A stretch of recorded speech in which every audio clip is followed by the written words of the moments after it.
मौलवी फजल चिश्ती के गमाश्ते ये भी कहते हुए नजर आते हैं कि यजीद ने बहुत अच्छे काम किए, बहुत अच्छे काम किए। मैं यहाँ पर कोई तारीख़ का हवाला नहीं दूंगा, मैं नबी पाक सल्लल्लाहु अलैहि वसल्लम की हदीस मुबारक पढ़ना चाहूँगा।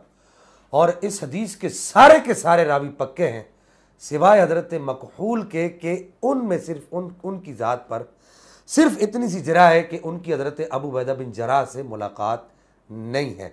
बाकी इस हदीस के सारे रावी पुख्ता हैं और सिका है कि नबी पाक सल्लल्लाहु अलैहि वसल्लम ने इरशाद फरमाया, ला यज़ालु हाज़ा अम्रु उम्मती काइमम बिलक़िस्त हत्ता यकूना अव्वलु मई यस्लिमुहु रजुलुम मिन बनी उमय्यता युक़ालु लहू यजीद।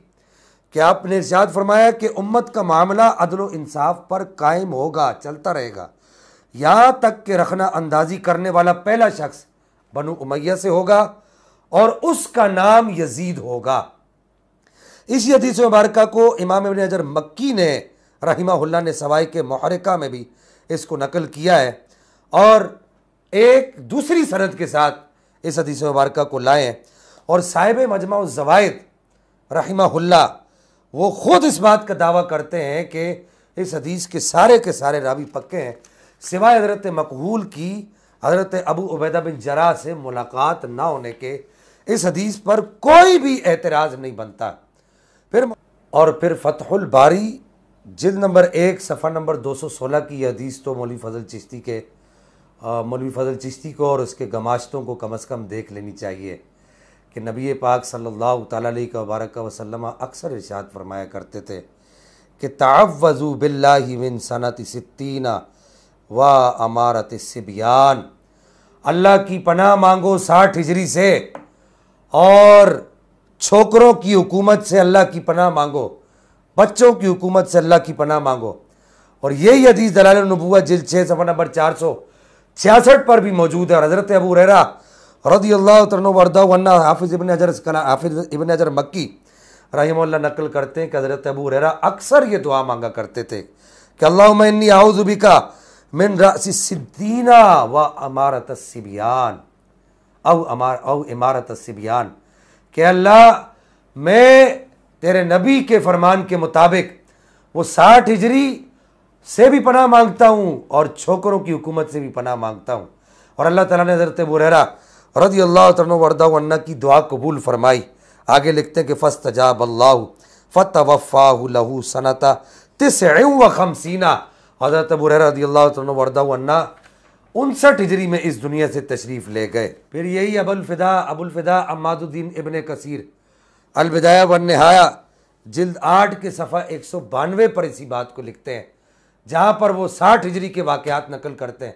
वो इस बात को लिखते हैं कि अहले मदीना ने ये ऐलान किया था, मदीने के रहने वाले लोगों ने ये ऐलान किया था, और मैं मौलवी फजल चिश्ती और उसके गमाश्तों को, इन बदमाशों को और इन बदबातिनों को जिनको अहले रसूल का हया नहीं है, इनको मैं ये दावे के साथ ये बात कहना चाहूँगा और इनको ये गैरत दिलाना चाहूँगा और ये बात याद कराना चाहूँगा, दावत फ़िक्र भी दूँगा कि ये वही अबुल फ़िदा अम्मादुद्दीन इब्न कसीर है कि जिसकी किताब से हवाले पढ़ पढ़ के तुम्हारा इमामुल बेगैरत मुख्तलिफ शख्सियात की तारीफ़ात करता है। मैं अभी उनका नाम नहीं लेता कि उनकी तारीफ़ात करते इसकी ज़बान नहीं थकती। ये वही अबुल फ़िदा अम्मादुद्दीन इब्न कसीर कहते हैं कि आले मदीना ने यह मुत्तफ़िका राय दी थी कि यजीद शराबी है और यजीद इस कदर बदबख्त आदमी है कि वो महरमात से भी निकाह को जायज़ समझता है। क्या तुम्हें यजीद की ये हरकत व सकनात तुम्हें याद नहीं है? फिर मौलवी फजल चिश्ती और उसके गमाश्तों को क्या अल बिदाया व निहाया जिल्द 8 सफ़ा 193 की वो हदीस मुबारक याद नहीं है कि हज़रत अबू बरज़ा असलमी रज़ियल्लाहु तआला अन्हु सहाबी रसूल कहते हैं कि जब इमाम का सर ला के उस यजीद पलीद के सामने रखा गया, उसने इमाम की मुबारक लबों पर छड़ी मारी, तो हज़रत अबू बरज़ा असलमी रज़ियल्लाहु तआला अन्हु ने क्या इरशाद फरमाया कि यजीद ये तू क्या कर रहा है? मैंने देखा इन्हीं लबों को रसूलुल्लाह सल्लल्लाहु अलैहि वसल्लम बोसा दिया करते थे। कल क़यामत के दिन तेरे पल्ले कुछ नहीं होगा सिवाय इब्न ज़ियाद के और तेरे कुछ गमाश्तों के।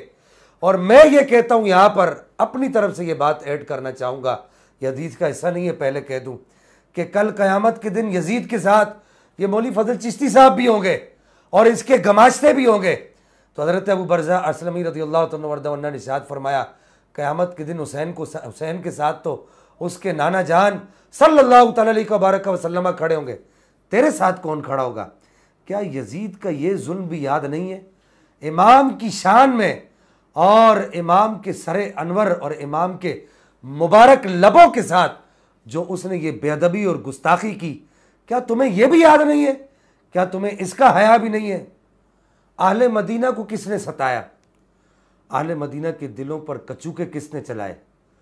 वाक़या हर्रा क्या मौलवी फजल चिश्ती और उसके गमाश्तों को नजर नहीं आता, इन बदबख्तों को, कि 700 सहाबा किराम को शहीद किया गया और 1000 खवातीन की इस्मत दरी की गई, जिनमें सहाबियात भी शामिल थी। इमाम वाक़दी ने कई असनाद से इस बात को नकल किया है, वाक़या हर्रा को, और इसके अलावा दीगर मुअर्रिखीन ने भी इसको नकल किया है कि नबी पाक सल्लल्लाहु अलैहि वसल्लम के सहाबा को बेदर्दी से ये शहीद करने वाला ये आदमी, और जिसमें सैकड़ों सहाबा किराम हुफ़ाज़ कुरान शहीद कर दिए गए, हुफ़ाज़ हदीस ताबईन और हुफ़ाज़ कुरान ताबईन को शहीद किया गया। क्या यजीद की मोहब्बत में इन लोगों को यह भी नज़र नहीं आता कि यजीद अल्लाह ताला उस पर लानत फरमाए? मैं अपनी ज़ात के तहत यजीद पर लान करने का कायल हूँ, मैं ये इस बात का कायल हूँ कि यजीद पर लानत की जाए, अल्लाह ताला उस पर लानत फरमाए। क्या मौलवी फजल चिश्ती के गमाश्तों को यह नज़र नहीं आता कि उसने आहले मदीना पर कितना जुल्म किया? और नबी पाक सल्लल्लाहु अलैहि वसल्लम से रिवायत करते हैं साहिब बिन खलाद रज़ियल्लाहु तआला अर्दा अन्ना कि नबी पाक अलैहिस्सलाम ने इरशाद फरमाया, जिसने आहले मदीना को जुल्म का खौफ दिलाया, अल्लाह ताला उसे खौफज़दा करेगा और उस पर अल्लाह की लानत और तमाम फरिश्तों और इंसानों की लानत हो, क़यामत के रोज़ उसकी कोई नेकी कबूल ना होगी। एक दलील यजीद पर लान की ये भी है, जो ये मैंने हदीस मुबारक पढ़ी, इस हदीस मुबारक को इमाम अहमद बिन हम्बल ने मुस्नद शरीफ के अंदर जिल्द 4 इसका सफ़ा नंबर 55 पर इस हदीस मुबारक को नकल किया है। तो यजीद के किन किन मजालिम को गिना जाए और यजीद के किन किन सहाबा किराम रज़ियल्लाहु तआला अलैहिम अजमाइन पर किए गए दहशत गर्दियों को गिना जाए, यजीद कोई इतना, अगर तुम लोगों को इतना अच्छा आदमी लगता है तो अपनी वल्दियत में यजीद का नाम लिखा करो। फिर